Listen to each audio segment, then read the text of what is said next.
For one final time in the year 2020, it's going to be a 2020 international for Team India. The record so far has been absolutely perfect.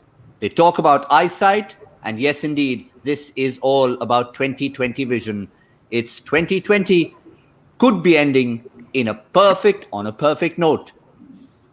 New Zealand were there, Australia were there, and here we are for one final bash at the end of the year. My 11th Circle presents Cricbuzz Live. We are gathering for one final time to see if it can be a perfect year for Team India. This is where it could unfold for the third T20 International at Sydney and for the last game in this format in what's been a strange year, a truncated year, but at least a year that cricket finally resumed and gave something for fans around the world to smile about.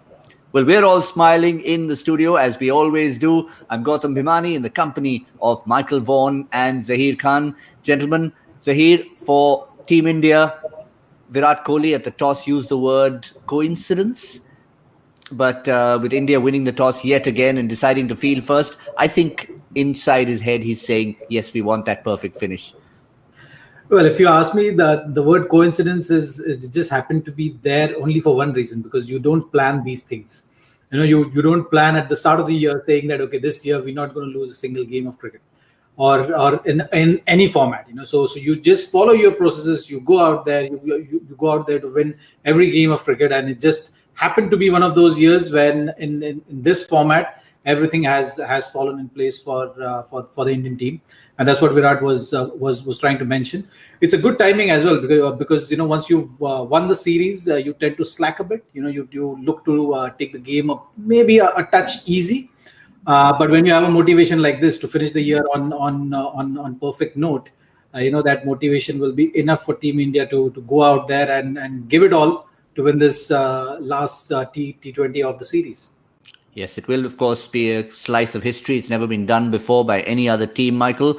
But from Australia's point of view, the musical chairs hasn't been ideal. But in a sense, maybe it is good news. Aaron Finch back in the saddle. Yeah, that's good news for Australia. He's an outstanding player and captain. They weren't far away in the second game. I thought they played quite well. It was, as he mentioned at the toss, the no balls cost them.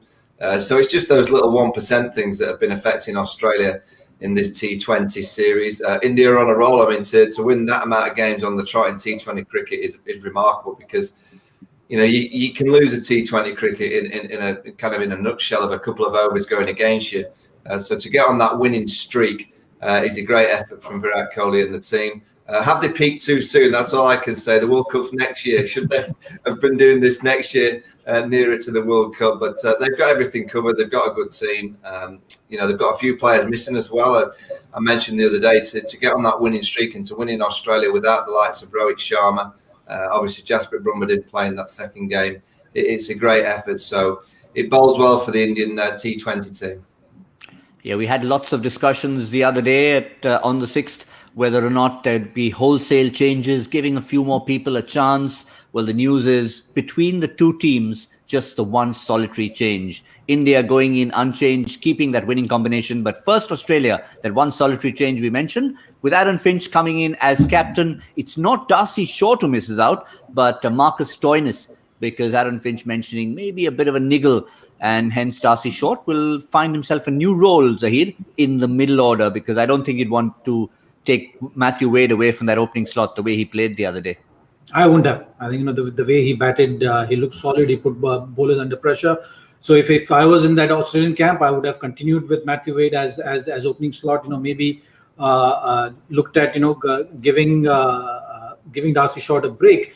But obviously it was a forced change. So Marcus Stoinis actually made it easy for them to make that call. But has created a bit of confusion as well, whom to open. So I'll be interested to see how Australian think tank thinks about this particular opening partnership. Who is going to bat with Finch is going to be an interesting one in this game for sure. Quick one, Michael, just looking at that lineup, do you see Darcy Short padded up and ready to keep that left-right combination going as and when a wicket falls, if it's Wade and Finch? Yeah, I mean, I think it's... Australia, they have to keep Matthew Wade at the top. He was one of the real positives from the second game for the Aussies. I guess it's because of the squad situation that Darcy Short keeps his place. I mean, you'd want a light for light for Marcus Stoner. You'd want an all-round. You'd probably want someone like Cameron Green, but he's played in the A side and doing well against the Indian day team in the longer format. So I'm not too sure whether Darcy Short would have played it in normal times. I certainly don't see Darcy Short as a player that bats in the middle. He either bats at the top and gets in those power play overs, or he doesn't play in the side. Wade was outstanding because he just seemed to free himself up, and that's the one thing that Darcy hasn't done in the two games is just be free and fearless. He's almost played with a little bit of, and I guess I understand it because he's in and out of the Australian setup, and he's trying to get that score to prove his worth. And sometimes in T20 cricket, when you look to get your own individual score, you don't play in as fearless a fashion as you should do. At that top order, it doesn't matter who you play for in T20 cricket, those first 6 overs, you've just got to come out firing. You've got to come out and try and really capitalise. And whether he's just not playing well enough, whether his bat swing's just not quite with him at the minute, only he can answer that. But he certainly hasn't played in the fearless fashion that I've seen him in the past. Yeah, I mean, for all of us who hadn't seen much of him, he came with quite a reputation. Big bash every single time up the order, big partnerships, sometimes in excess of 100. But Australia have had decent power plays. They'll want to repeat that in this third game. For India, they'll probably want to change that around. Quick look at the 11. The bowlers, of course, will be in focus at the moment. Once again, I know we've talked a lot about it, and India certainly are on a winning streak at the moment, but they will again be going in with the possible 5 bowlers, Zaheer. They would expect that to happen again. There is no doubt about it. So 5 bowlers have done the job for them in the series. They would want the similar kind of stack up of the overs also to continue. You'll see Washington Sundar bowling with the new ball. Shardul has been good with his variations. So they would want that whole momentum to carry forward in this game as well. Yeah, Washington Sundar is the one who'll want to change what happened in the second T20 international. He actually doubled the number of runs, more than doubled from the first game. 4 overs for 16. He'll pretty much want more of that. You're going to put Washington Sundar in your My 11 Circle team. He's one of those 50-50 choices, isn't he? He's economical. Does he get enough wickets to justify putting him in the team? All in all, it's your choice. Download the app, get the 11 going, pick a captain, pick a vice captain. You're going to go for Kohli again, pick the Australian batsmen, since they, of course, are batting first and are going to be setting a total for Team India. But a key member in that Indian bowling lineup, and it's not often we say a key member when you've just come into international cricket, will be T. Natarajan. I mean, here he was playing in the IPL, not much known about him. But in terms of starting, if you rewind about 4 years to when Jasprit Bumrah started, and we've put together some numbers. It's been doing the rounds, but we thought we'd put it into perspective here. Have a look at this. Jasprit Bumrah in 2016, 3 matches that India won. First ODI, 2 for 40, India won. Look at that, Natarajan. Few more runs, but still a couple of wickets. And 3 for 23 versus 3 for 30. And then when we say first ODI, we of course mean his first ODI, because remember, like Natarajan, Jasprit Bumrah came into the series in 2016 in the middle of a series. He actually flew in because of an injury. He was sitting in Mumbai. And Zaheer, interesting one, before we actually come to the number matching, I remember chatting with Jasprit Bumrah about flying in that series. And the first thing I asked him was, so what did MS Dhoni tell you? Big first day international cricket, big crowd. And he said, absolutely nothing, not a word. I flew in there, sitting on the plane, thinking in my mind, what's this fabulous captain going to tell me? Not that he suggested he wasn't a fabulous captain, but he just said he said, you're the boss. You know exactly what to do. You have plan A. If plan A fails, you come to me for plan B. That's how MS was, but not bad for Bumrah to start that way and be where he is today. Well, that's how it usually works at the international level, isn't it? You have to make sure that you express yourself and stick to your strengths. I remember my first game, when Dada just threw the ball at me and said, you're bowling the first over. And then that's how it starts, so you have to back your strengths. I think when you speak about Natarajan, the kind of the numbers which you're showing is also the kind of impact he has made, to match the numbers of someone like Bumrah, who's had such a fabulous career going for him at this level, and how he's evolved himself as as a bowler. That's something which T. Natarajan should look up to now. He's started in the similar kind of fashion, but you also have to see how Bumrah has evolved into a consistent match winner, and that's something which Natarajan will have to slowly motivate himself to do and approach the game in that fashion. He has shown the signs what he can do at this level. He has shown that he has been adapting very quickly. He has been a keen learner of the game in this short series. But there comes a phase, where all the others are also trying to stay ahead of you by analyzing what your strengths are and trying to put pressure and find those chinks in the armor. So that is something, which is going to be homework for Natarajan. Take all the confidence possible from this series and so far what he has done at the international level, but never stop that process of evolving himself and keep on becoming better and as you learn more tricks of the trade. Yeah, possibly want to make one final impression, Michael, before his next opponents, if he stays in the team, and we expect him to, will be your boys coming down possibly early 2021. Yeah, I mean, he'll certainly stay in the team, you would think, with what he's done in the first two T20s. Can he be the next Jasprit Bumrah? I think he can in white ball cricket. I haven't seen him with the red ball yet. I haven't seen enough really to think that in Test match cricket he'd have a massive success. I think he could probably do with a few more yards of pace, but you never know. I mean, I always remember Jasprit Bumrah. It took a while for him to get into the Test team. Everyone thought he was just a white ball bowler, and he's been outstanding. In my opinion, the best all-round bowler across all the formats with Pat Cummins. I think in white ball cricket, Zach's absolutely right. Natarajan, he started great. He's obviously got a subtle action change that you can't pick up as a batter at this stage. But the more players seeing, the more teams analysing, the more data that is kind of put on him, that's the real challenge. It's sometimes the easiest part of your career is your first kind of few games because no one's seen you, and the opposition are kind of still trying to work you out. You've not had any downs, so you've not had any kind of failures to have to come back from. And he will have that. It's just the nature of the beast that he will have bad games. He'll have a bad run of form. That's normal. Everyone goes through that. It's how you come through that is the ability of you as an individual in terms of your mindset, your skill level, just keep improving. And if he can come through that first dip, which we'll go through, I'm pretty sure he's going to be around the Indian side for a few years. I certainly see him at this stage being a part of that T20 World Cup in a year's time. I just think the left arm option, he seems to have a smart cricket brain on his shoulders, which is so important, and he's got great variations. I certainly see him being a part of the T20 World Cup. Yeah, well, talking of red ball cricket, of course, after we finish this T20 International, all eyes will be on that red/pink ball series when it's the 4 Test matches starting. At the moment, we've got the first of the prep games that are underway, and there have been some crucial runs initially for Ajinkya Rahane. We already mentioned that, but I think 100 balls faced by Ridhiman Saha, that will stand him in good stead because it was part of his fitness, but it was also about spending time out there in the middle.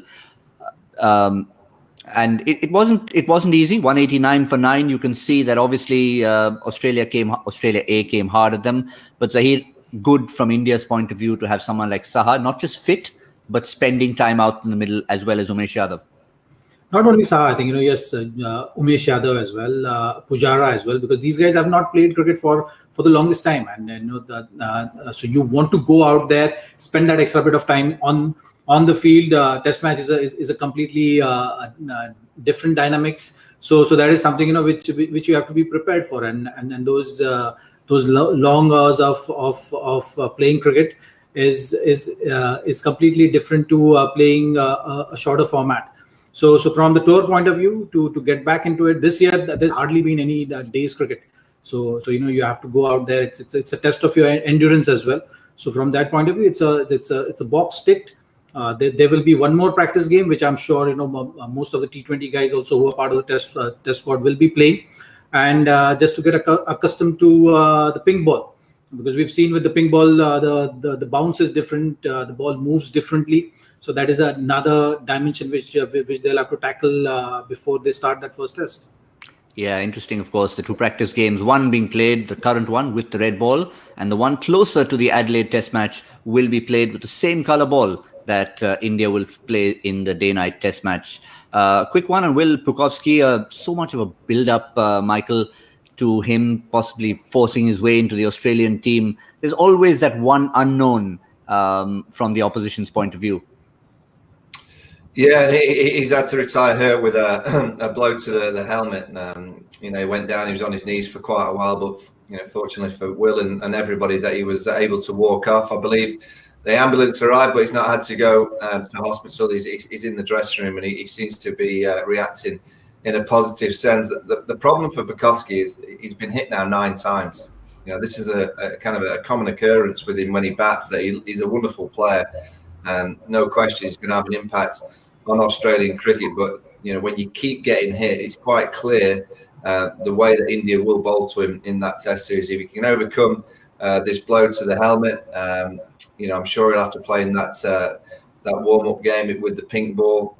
No David Warner, you'd think, in that first Test match. So you'd feel at this stage it will be Burns and Pucovski opening the batting for Australia. But he has to work a way of playing that short ball better. Zach will tell you, as soon as you know that someone's got an issue with the short ball and has been hit many a times, there's no friendlies in international cricket. It will be the case that India will target Will Pucovski with lots of short stuff, so he'll have to work a way of playing it better. It looked to me like he got into 2 minds today. He was going to play the pull shot, and then he ducked, and it hit him flush on the helmet. So he's clearly got a slight issue playing the short ball. Yeah, for all the talks I hear about the friendly banter between the two teams, never mind the concussion sub issue, but when it comes to Test match cricket and the preparation, the fast bowlers will be keeping a close eye on Pucovski and the fact that JB or Joe Burns hasn't got too many runs. Absolutely. I think the key is still going to be how Warner and Smith go about in the Test matches, and how Labuschagne also shows his form. These 3 wickets, I think, for from the Indian point of view, are going to be crucial right throughout the series. Yes, the others are still going to be playing the support role, but these are like big impact players you're talking about, and the top order players. So if you're able to get, if you're able to keep these guys under control, I think India will have a decent run in the series. Yep, Warner still not sure for that first Test match, but for Australia will be hoping they get him in as quickly as possible. But coming back to the shorter format, since Zaheer mentioned key players versus support cast, one man from the Indian team who a long time ago we felt would be part of those key players in front still continues to play a support cast, albeit a sterling support cast every time he walks out there. Looks good even if he's at the crease for 2 deliveries. Today, our My 11 Circle trump card is Sanju Samson, in case you hadn't guessed who I was talking about. If you have a look at that, it doesn't really tell the story. Whatever the score, 19 of 24, 23 of 15, even in the IPL. If he was 6 of 2, that 6 would have been a 6 of the first ball. He would have looked beautiful, and then it would have been the end of the innings for him. What does Sanju Samson do, Zaheer? Is it a case of time running out for him? Because he needs to establish himself. The goods are all there. Well, you talk about any format, you talk about any game. You have to have that impact performance, and you have to have that your best performance to show. So on your best day, what are you going to do? Is something which everyone is keeping an eye on. Is something which gives you that long rope as well, and that is something Sanju Samson needs to understand. For anyone, I often speak about crossing that bridge to gain that confidence that yes, you belong at this level, and that comes with the impact performance. And so far, Sanju Samson has not had that impact performance. He has played decent hand, but he needs to show that one big score. That 160 of 30, 35 deliveries, or 170, 80 run score in this format, to let everyone know that okay, on my best day, I will have this kind of an impact on the game and can win you a game of cricket from any situation. Once that happens, then things start to roll, I think, and for Sanju Samson, the innings are piling up on the other side, and that eventually will put pressure on him going forward. He looks so attractive, but it's not enough, Michael. Just because you look that good, the runs are what matters. Sometimes in Test cricket particularly, but all formats, we mention ugly runs, and it's not without good reason. Yeah, I mean, there's plenty of players in the world that can play great shots. There's a small few that can play great innings, and that for me is the way I would kind of summarise Sanju Samson. That he's a player that plays all the shots. He's got everything required. He's got every shot in the book, but I haven't seen him play enough good innings. Even in the IPL, he plays an innings, and you think, "Whoa, go on, be consistent. Go and do it over a 3 or 4 game scenario," and he generally always lets you down. You always feel that he's going to have that consistent run, and so far he hasn't had that.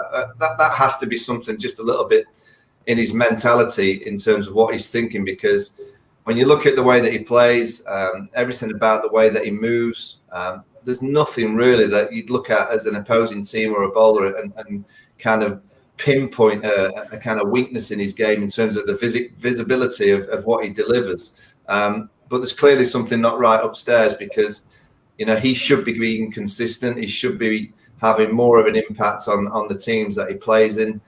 He can't be just a player that that he's going to play the most glorious shot, hit something in whoever. It could be a quick bowler, a spin bowler, leg spin, left arm seam, you name it. He can hit them into the stands, but I don't see him doing it consistently, which tells me that something's not quite right in his think tank. He has to improve that aspect of his game. Yep, the mental aspect of it. But if you look at the other end of the spectrum, Sanju Samson looks attractive but doesn't pull out the big innings. What about someone who doesn't necessarily always look attractive but somehow seems to score runs his own way, his own unique way? You can only be one person in these 22 we're talking about, and that is Steven Smith. Doesn't look attractive. Of course, he plays some great shots, but he's got a unique style of his own. But what we're trying to focus on here is his captaincy. And let's quickly get Justin Langer's take on Steven Smith being reinstated as captain. And that's what he had to say, the Australian coach. He's done a brilliant job in the past. There's probably a bit of a process we need to go through until he becomes captain again. We'll go through that when the English crowd gave him a standing ovation at the Oval last year. Talk about earning respect, doing all the right things to show leadership without a title at the moment. Michael, I'll come straight back to you on Steven Smith. Is it the kind of time where you want to say, listen, there's been a bit of a hiatus out of the game as captain, of course, put him straight back in? Is he ready? Well, in T20 cricket, I wasn't too fussed that he didn't get the role. I think T20 cricket is probably the one format in time that Steve Smith, he's in the side at the minute, but it's not the format that I think he absolutely demands to be in the team all the time, whether it's for the Rajasthan Royals. Australia, obviously, is a mainstay player, but I won't worry about his leadership in T20 cricket. If there was ever an opportunity going forward that Aaron Finch misses the 50-over game or Tim Payne misses a test match over the course of the next year, Payne will certainly take Australia up to next year's Ashes. But if Payne picks up an injury or Finch picks up an injury in the 50-over format, I have no question that Smith should be the captain. I think keeping him on the naughty step, as we should speak about, the Cape Town situation, which was many, many years ago now, I don't quite get. I don't quite understand. If they feel that he's a better player by not being the captain, and it's better for him as an individual not to have the added responsibility, I would accept that. But you only have to look at what he did as a batter when he was the captain, and he was firing on all cylinders. So he's not an individual where the captaincy affects his batting. It's just about who is the best leader in that group, who's the best tactician, who could help Australia in terms of a tactical change out in the middle of the best. I would say that Steve Smith possibly could. So I think they're kind of overthinking it. I think they're almost looking at what happened a few years ago and think, oh, have we moved on? Of course, everyone's moved on. We've all forgotten about it, really. The game moves on very fast. I just think if there's an opportunity arises going forward in the 50s or the test team, Steve Smith certainly should be the Australian captain. Quick one, Zaheer, your take of Steve Smith as captain, being around someone like Rohit Sharma, who's such a natural leader. How do you look at Steve Smith as a captain? But he's also a natural leader. There is no doubt about it. He's got a good feel of the game. For the processes which Langer was mentioning, maybe is the only roadblock I see with regard to him becoming captain. I think that's something which needs to get approval from certain bodies, maybe from Cricket Australia or the political bodies, and then I'm sure Smith should be made captain with that regard, because his understanding of the game, his tactics, his record also speaks for himself, and it's something which in time I see it happening. I think the platform is laid for that in a way, because you don't see Finch also carrying on for very long time. He's also in his career where it's question mark over how many years he's still got left in him. Similar with Tim Payne as well. So that's something which I think in due course Australian Cricket Board will have to make that decision of bringing Smith back as a leader. Yep. But as far as we are concerned here, leading the attack, not with ball in hand, but with pen in hand or a laptop in hand, to fire those questions that we like to bring to you every single time, with all of you absolutely lap up, other than Michael Vaughan and Zaheer Khan, is the joy factor question. Let's see if it's any simpler today. 2019, Abhimanyu Mithun achieved something in domestic cricket which has been achieved only once in international cricket. Who and what was the feat? Now, that's a tough one if you haven't got that reference, but maybe we can sneak in a little hint for you that there is a bit of an Ashes connection. Just a hint for Michael Vaughan and for all of you out there who might want a clue. Hashtag Cricbuzz Live. Get your answers back. For all of us, hashtag who's going to win the My 11 Circle Badge of Honor, or more accurately, hashtag can anyone other than Michael Vaughan win the My 11 Circle Badge of Honor. So for a change, having not even got a finger or a sniff into this, I'm going to go first and put down a number 177. So here I go first. 177 for Australia to throw at India to make it a perfect 2020. Michael, you'd like to go second? Yeah, I can take that opportunity. I'm going to go 189. 189. Well. That's going to be a stiff ask, but we know that even 190 plus India chased down. So here you're smiling. Are you looking at the gap between bat and pad? I'm just going to do what GB does usually, slipping in between. So I do not. I've been sledged about it. I threatened to, but I end up not doing it. But go ahead. You're most welcome to do so. This is how you actually sledge. I'm going with 182. All right, 182. Right in there. 177, 182, 189. It's going to be a high-scoring game. That's what we expect. Short boundary on one side. Matthew Wade opening with Aaron Finch. He's back in the side. There's no Marcus Stoinis. India with an unchanged 11. They've won the toss. They've asked Australia to bat first. It's going to be fun and games for the final T20I of 2020. We'll be back in the 10th over with Cricbuzz Combox. And of course, in the mid-innings with My 11 Circle presents Cricbuzz Live.